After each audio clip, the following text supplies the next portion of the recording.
하랑이와 세로미의 새집, 하랑 앤 사이롬스 버드하우스. 하랑이는 책 읽기를 정말 좋아했어요. 도서관에서 가장 두꺼운 책부터 가장 얇은 책까지 세상의 모든 이야기를 다 읽어버릴 기세였죠. 특히 모험에 관한 책들을 즐겨 읽었어요. 하랑이가 책 속에서 용감한 탐험가가 되어 있을 때 세로미는 마당에서 뚝딱뚝딱 무언가를 만들고 있었어요. 세로미는 손으로 직접 만들고 고치는 것을 좋아했죠. 어느 날 하랑이는 완벽한 새집 만들기라는 책을 발견했어요. 책에는 새집을 만드는 모든 방법이 그림과 함께 자세히 설명되어 있었죠. 하랑이는 책을 다 읽고는 혼잣말했어요. 이제 나도 새집 전문가야. 글로 배우고 글로 익혔으니 못할 게 없어.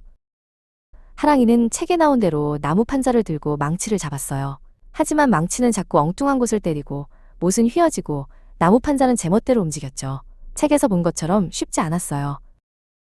그때 마당을 지나가던 세로미가 하랑이를 보았어요. 하랑아, 뭐해? 새집 만드는 거야? 내가 도와줄까?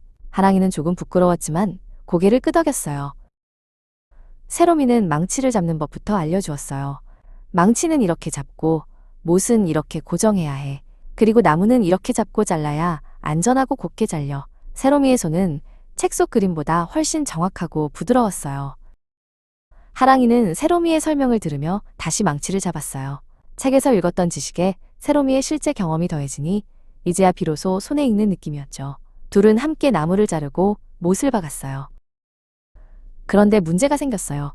나무 판자 하나가 조금 휘어져서 아무리 애써도 딱 맞지 않는 거예요. 하랑이는 얼른 책을 뒤적였지만 휘어진 나무를 어떻게 해야 하는지에 대한 설명은 없었어요.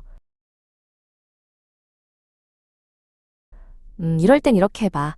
세로미는 작은 조각칼로 휘어진 부분을 살짝 다듬었어요. 그러자 놀랍게도 나무 판자가 딱 맞게 들어가는 거예요. 하랑이는 눈이 휘둥그레졌어요.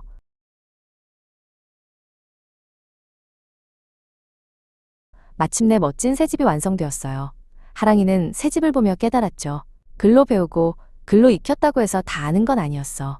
직접 해보고 경험해야 진짜 내 것이 되는구나. 그날부터 하랑이는 책도 열심히 읽고 세로미와 함께 직접 만들고 경험하는 것도 즐기게 되었답니다.